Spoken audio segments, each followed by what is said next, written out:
Last night, shortly before 6 p.m., a Walmart employee contacted a Tucson police officer who was working a special duty assignment that's basically a security detail at Walmart.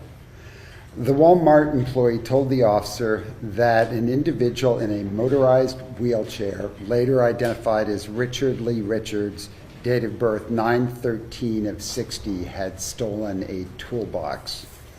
TPD Officer Ryan Remington, who's been with the department 4 years, joined the Walmart employee in the parking lot and followed Mr. Richards while attempting to gain his cooperation.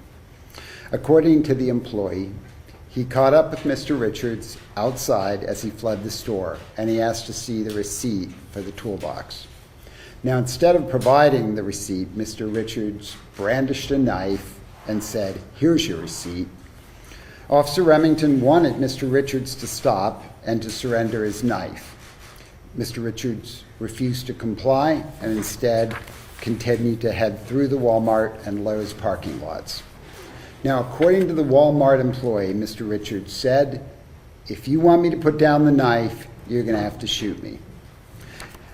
As Mr. Richards approached the entrance to the garden section of Lowe's, Officer Stephanie Taylor arrived to assist Officer Remington. Now, both officers were just a short distance behind Mr. Richards when they warned him not to enter the store.